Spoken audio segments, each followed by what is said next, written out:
It is Boxing Day night in the Suffolk village of Middleton, which is not far from Leiston and the Sizewell nuclear power station. A slowly repeated drumbeat is heard from a lone drummer, and from the darkness emerges a sinister-looking procession of people with blackened, grim faces.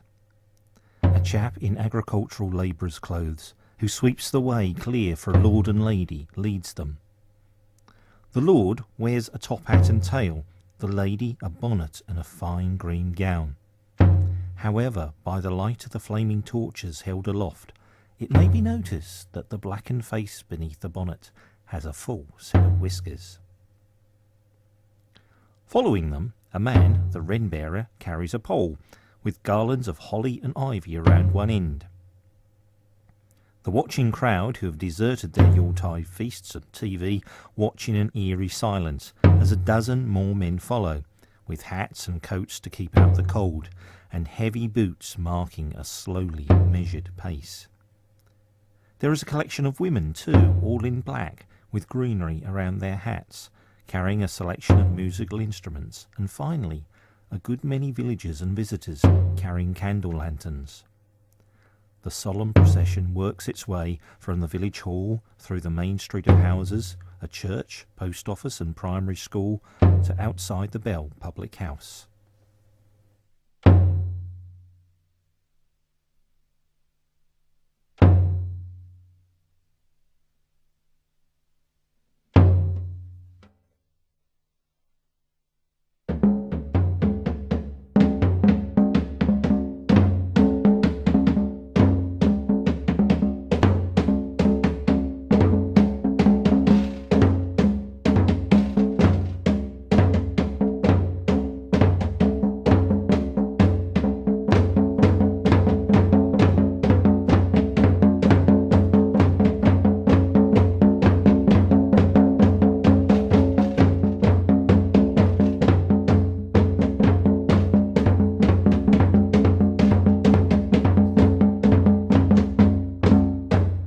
Once there, the women form up as a band, led by a melodeon and featuring instruments as diverse as a saxophone and tea-chest bass.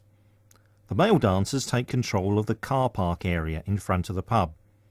They shed their overcoats to reveal waistcoats, collarless shirts, neckerchiefs and corduroy trousers. The waistcoats are decorated with green and black bows of ribbon, some of which are secured by a badge made of a Wren farthing coin. There follows a sequence of East Anglian molly dances, introduced by a character known as the Umbrella Man, and songs about the Cutty Wren. The crowd of up to a couple of hundred people has a chance to peer into the greenery on top of the pole, and is paraded around with a cry of "Pleased to see the King." Amongst the leaves they may spot, by the light of a lantern, the beautifully carved wooden wren created by Daphne May, which replaces the older custom of capturing a live one.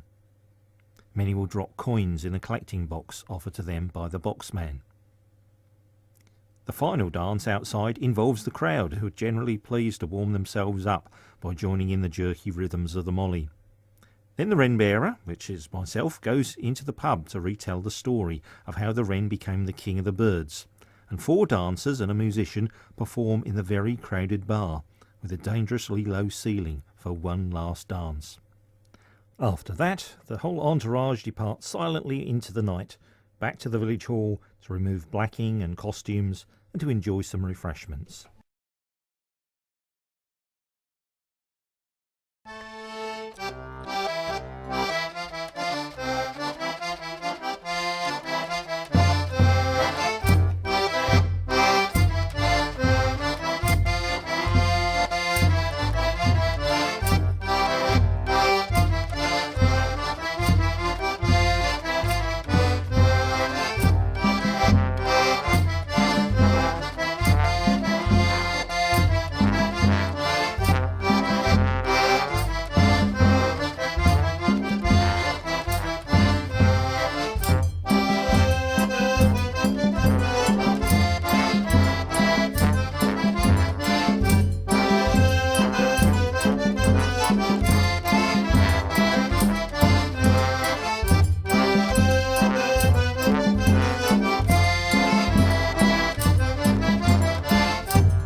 We have described ourselves as strict and particular. What that means, in essence, is that since we formed the group 10 years ago, we've tried very hard to maintain the same standard and the same style throughout our performing season. When we have our practices during the autumn, we expect a very strict adherence to the rules, and we don't change for anybody else who comes along and says, I don't want to do it this way, I want to do it another way. The answer is no. You do it the way it's always been done.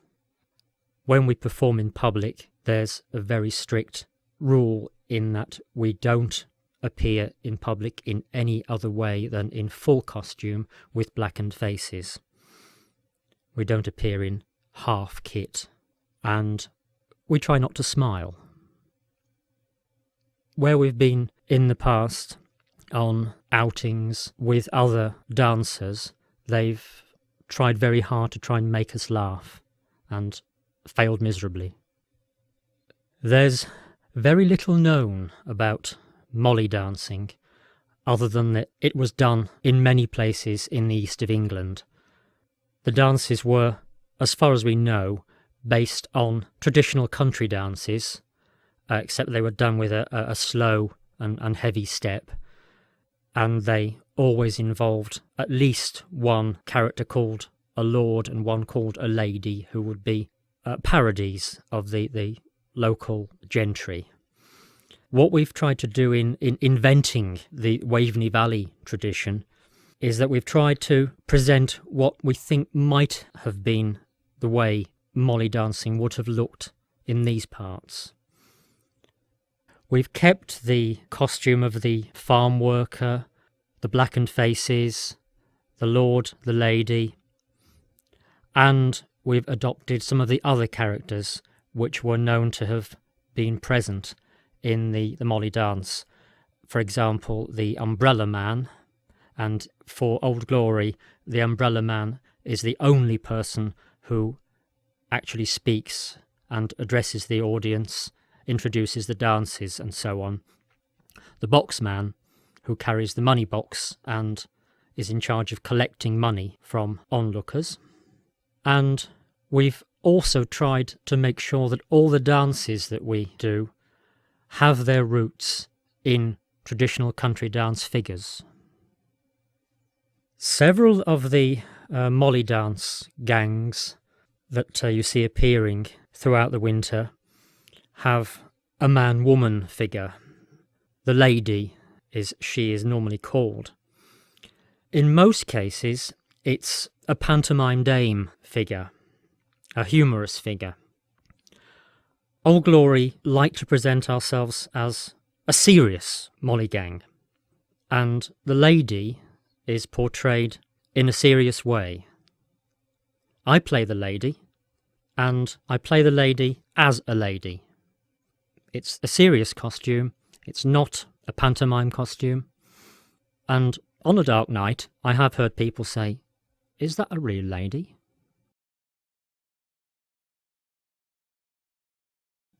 We'll hunt the wren, says Robin the Bobbin. We'll hunt the wren, says Richard to Robin. We'll hunt the wren, says Jack of the Land. We'll hunt the wren, says everyone. Where, oh where, says Robin the Bobbin. Where, oh where, says Richard to Robin. Where, oh where, says Jack of the Land. Where, oh where, says everyone. In yonder green bush, says Robin the Bobbin. In yonder green bush, says Richard to Robin. In yonder green bush, says Jack of the Land. In yonder green bush, says everyone.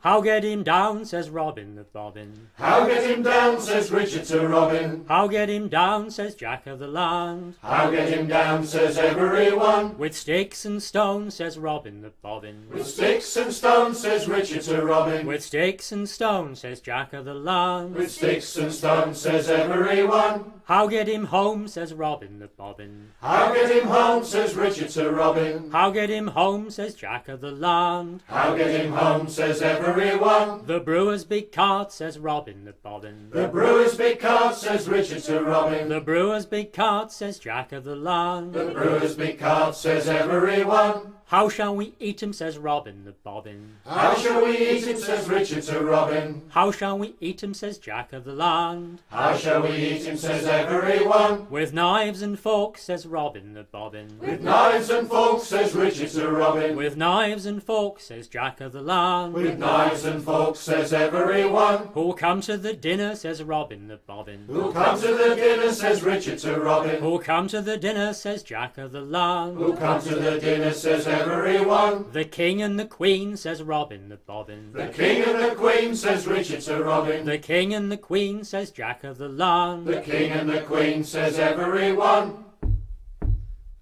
Eyes to the blind, legs to the lame, luck to the poor, bones to the dogs, says everyone.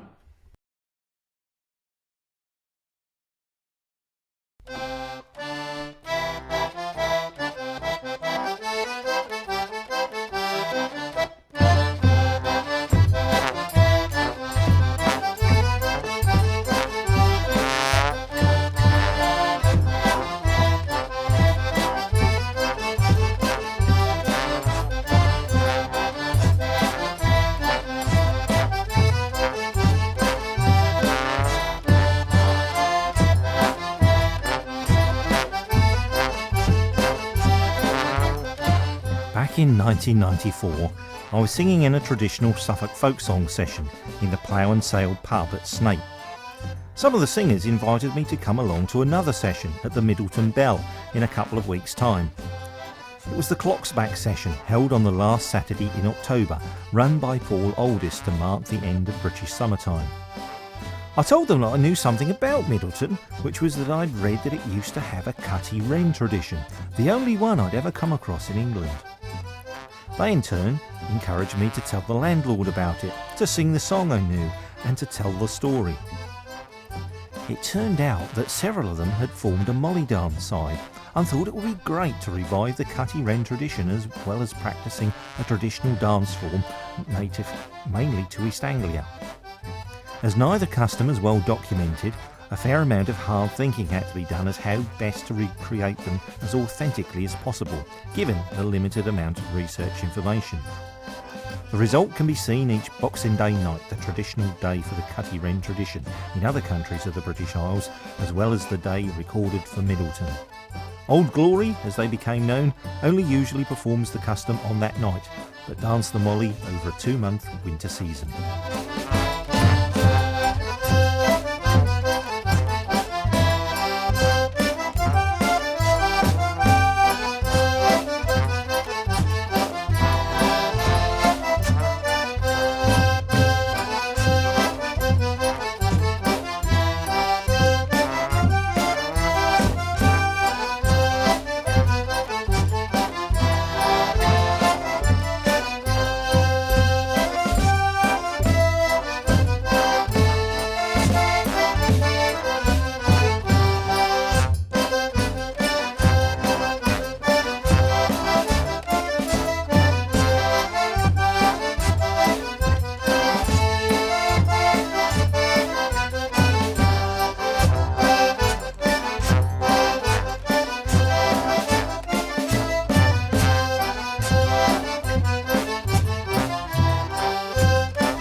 The thing about Old Glory, I think, from my point of view, is the performance angle. I mean, some dance sides, they go out and they'll say that they'll be dancing somewhere, but we make a point on our posters to say we'll actually be doing a performance, and the performance means more in a way to me than what the dance does. We do our best to get the dance right. We do practice hard, and it has been mentioned strict in particular, which is a little phrase we came up with at the dance practice. But when we go out, the actual performance is the thing what really makes us slightly different from other sides. And there's a place for everybody in the side. If you're injured, or some of our members are a little bit older than the others, but there's always a place for someone at Old Glory. In a dance, might be standing actually on the ends of the set, looking out towards the audience in a slightly menacing sort of way, and that little part of the dance or performance is as important as what the actual dancing is. And it has been noticed by other people, audiences, even people who don't really maybe appreciate Morley dancing or Morris dancing, that when we actually go out, there's something happening all round the actual dance set. And the people on the end have done a useful job in the past, because if we go to somewhere and it's crowded, some of the venues we go to, a big crowd, the actual people on the end form an arena for the dancers. So we've got people on the four corners, people on the end, forms a crowd control in a way, if we're lucky. And that's just to keep the area free for, like I was saying before, like the performance of the dance.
The way we choose the tunes to go with the dances is really defined by the dance style.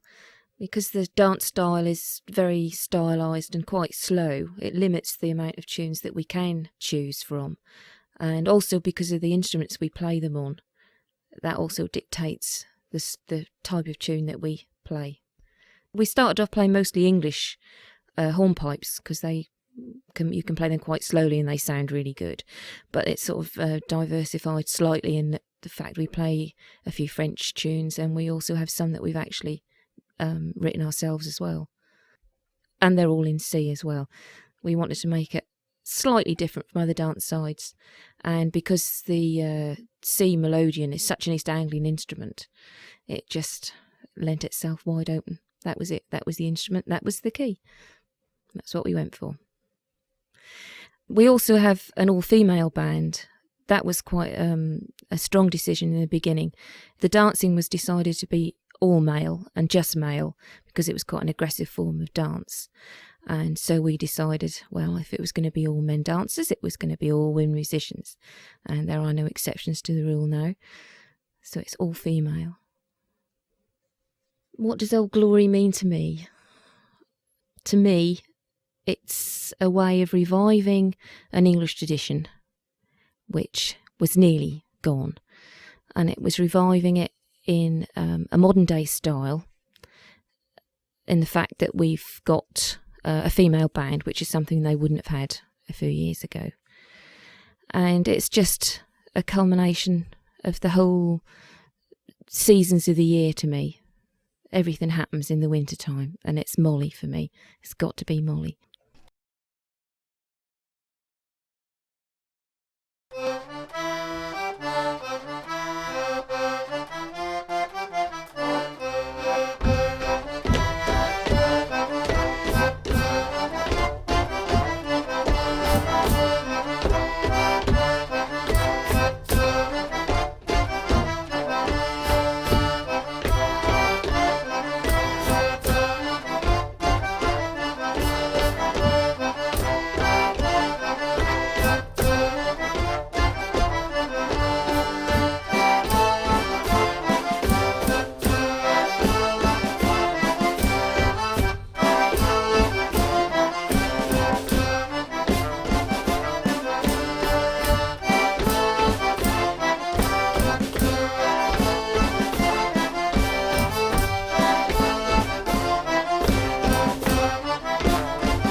The wren has the Latin name of Troglodytes troglodytes, referring to a belief that it lived like a troglodyte in a hole in the ground, although they do in fact nest in all sorts of situations, including nests abandoned by other species of bird. It will defend quite a large territory from other wrens with aggressive song and actual attack, especially if food is scarce. The story of it being the king of the birds obviously has resonance in names given to it across Europe. Re d'Uccelli, the king of the birds in Italian, Winterkönig, Dutch winter king, and the German terms Zaunkönig, Mauskönig and Schneekönig, hedge king, mouse king and snow king respectively. Older names, Basilius means king in Greek and Regulus, prince in Latin. This tiny bird, less than 4 inches long from beak to cocked up tail, is not always easy to spot. It's mainly brown plumage hidden in foliage, but can be more often recognised by its beautiful song.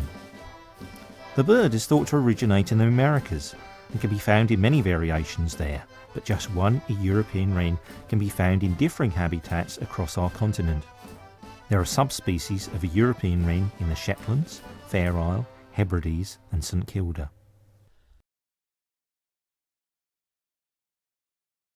Joy, health, love and peace be all here in this place. By your leave we will sing concerning our King. Our King is well dressed in silks of the best, in ribbons so rare, no king can compare. We have travelled many miles over hedges and stiles in search of our King. Unto you we bring. We have powder and shot to conquer the lot. We have cannon and ball to conquer them all. Old Christmas is past, 12tide is the last, and we bid you adieu, great joy to the new. Pleased to see the King!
This is the first time I've had to sit down and think, after 10 years of being a member of Old Glory, what do I actually get out of being a member of Old Glory?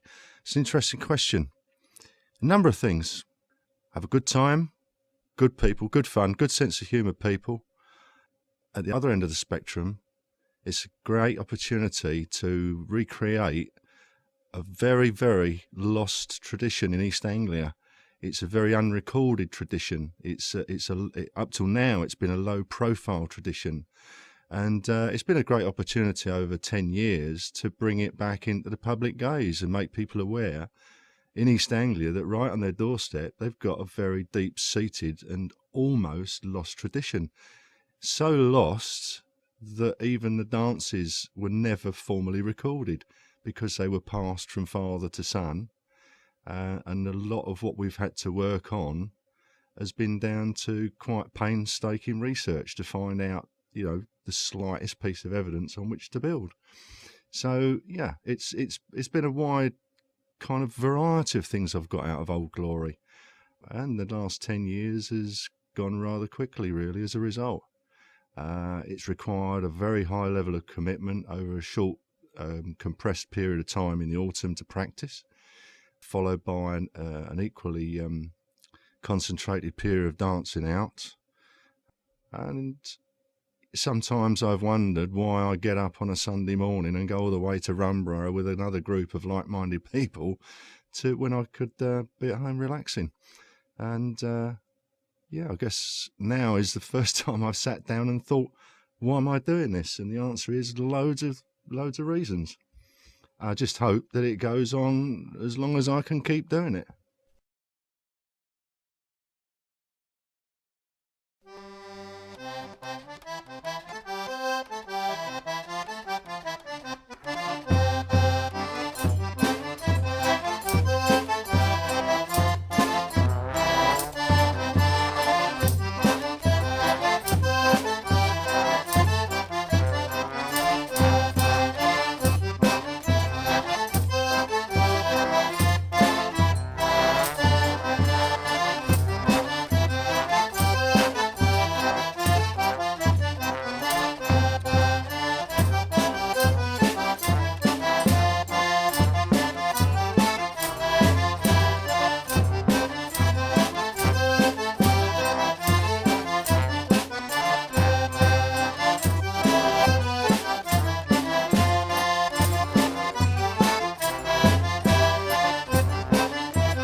We'll hunt the wren, says Robin the Bobbin.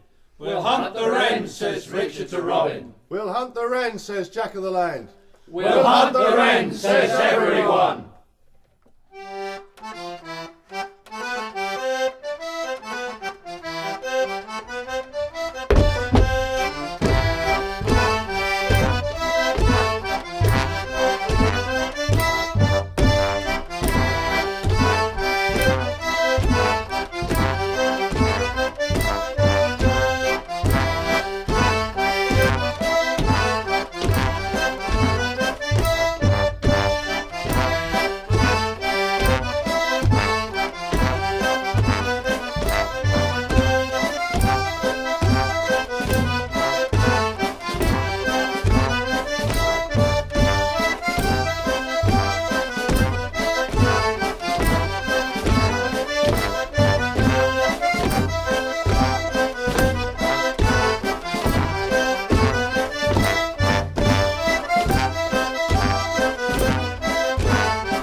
St. Stephen's Day was caught in the furze. Although he is little, his spirit is great. We pray you, good people, to give us a treat. I have this little box under my arm. Twopence or threepence should do you no harm. So it's up with the kettle and down with the pan. Pray give us a penny to bury the wren.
Molly dancing is a traditional ritual dance of East Anglia, especially the Fenland area. Prior to its modern revival, the last times it was seen public performed were in Little Downham in 1933 and Littleport in 1934. Russell Watling noted some details of dancing in Comberton, and Cyril Papworth did the same in Girton. Two particular influences which have inspired the revival of the dance have been the Rattlebone and Plowjack LP by Ashley Hutchins and friends, and a highly committed Kent revival side called the Seven Champions, who have demonstrated their well-rehearsed style at many national folk festivals. Nowadays, the high point of many Molly gangs' year is the Whittlesea Straw Bear Festival, held near Peterborough each January. Many Molly dancers perform and watch others there alongside the various other sorts of folk entertainment and the spectacle of a huge straw bear parading the streets. When I was still at school in the late 1960s, I learnt a folk song. Part of it I learnt from hearing at a traditional sing, say or pay session, and partly from a play I had to study at school, Chips with Everything by Arnold Wesker, where it was used as a song of protest by RAF conscripts against their patronising officers. It's a fierce song, and one old boy used to stamp his foot for emphasis at appropriate places when he sung it. I have been told it was also used in a Suffolk peasants' revolt of the 1300s against Simon of Sudbury.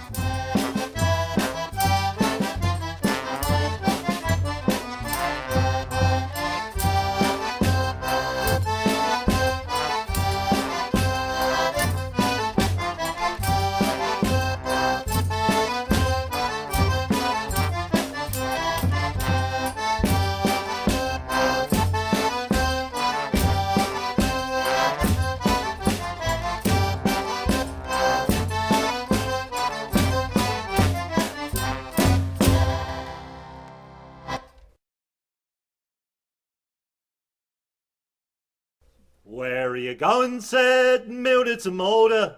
I may not tell you, said Vessel to foes. Going into the woods, said John the Red-Nose. Going into the woods, says John the Red-Nose. And what will you do there, says Mildred to Mulder. I may not tell you, said Vessel to foes. Gonna hunt the Cutty Wren, said John the Red-Nose. Gonna hunt the Cutty Wren, says John the Red-Nose. With what will you hunt her, said Mildred to Mulder. I may not tell you, said Vessel to foes. With guns and with cannons, said John the Red-Nose. With guns and with cannons, says John the Red-Nose. How will you cut her up, says Mildred to Mulder. I may not tell you, says Vessel to foes. With hatchets and cleavers, said John the Red-Nose. With hatchets and cleavers, said John the Red-Nose. How will you cook her, said Mildred to Mulder. I may not tell you, says Vessel to foes. Bloody great brass cauldron, said John the Red-Nose. Bloody great brass cauldron, says John the Red-Nose. Oh, get the spare ribs, said Mildred to Mulder. I may not tell you, said Vessel to foes. Give them to the poor, said John the Red-Nose. Give them to the poor, says John the Red-Nose.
Some swallows were returning from Africa, and they told how the animals there had a king.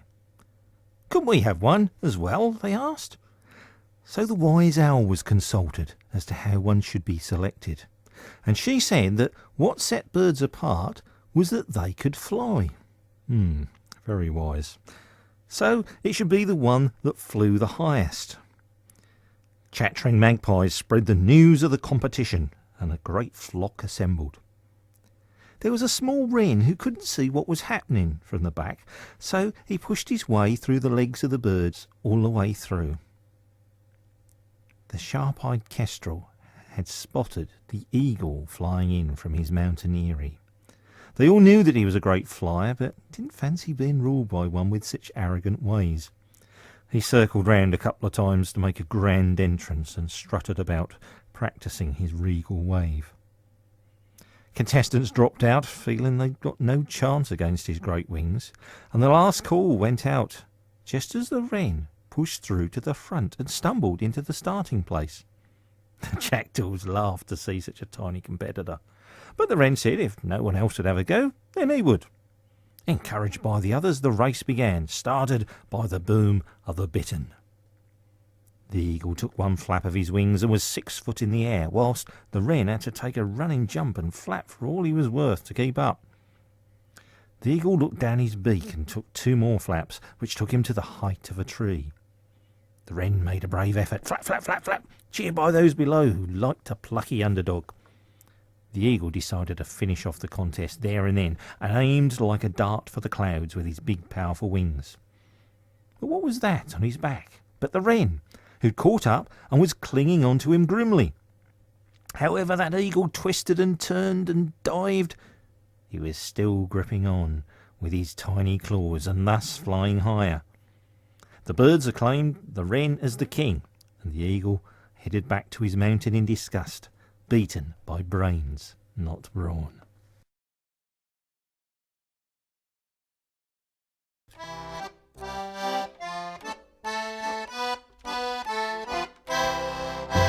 In Alan Jobson's book An Hourglass on the Run of 1959, he says his grandfather, Mr. Barham of Rackford Farm, told him about the Cutty Wren in Middleton when he was a boy, back at the end of the 19th century. He said they would go round the village with others on St. Stephen's Day. They'll catch and kill a wren and fasten it to the midst of a mass of holly and ivy to the top of a broomstick. In county folklore, Lady Evelyn Camilla Gurdon quotes Gage's History and Antiquities of Suffolk for the Thingo 100, saying hunting the wren on Valentine's Day is not entirely out of use. As a folklorist, I found the references to Cutty Wren in my native Suffolk exciting. The custom does not exist anywhere else in England to my knowledge. It is, however, celebrated in Ireland, Wales, Scotland and the Isle of Man. In his monumental book Golden Bough, J.G. Fraser reports the custom as existing in France as well. There's an Irish explanation for the custom, as English soldiers escaping a rebel attack by being woken by a wren pecking a drum. The Manx story from the Isle of Man is of a singing siren being defeated by transformation into a wren, which was subsequently killed. The feathers were then said to protect the bearer from shipwreck. Some traditions have a pole decorated with greenery, whilst others a wooden coffin house to display the bird. One other tale suggests the wren betrayed St. Stephen to soldiers by singing out from the bush in which he was hiding. A common thread between all these tales seems to be sacrifice or risk of death, and the bird appears to take on the mantle of the sacrificial king quite often. Although East Anglia is not thought of as a Celtic area nowadays, it once was the home of several Celtic tribes, such as Boudicca's Iceni, the Trinovanti, and so on. The wren was revered by the Celts as the king of the birds.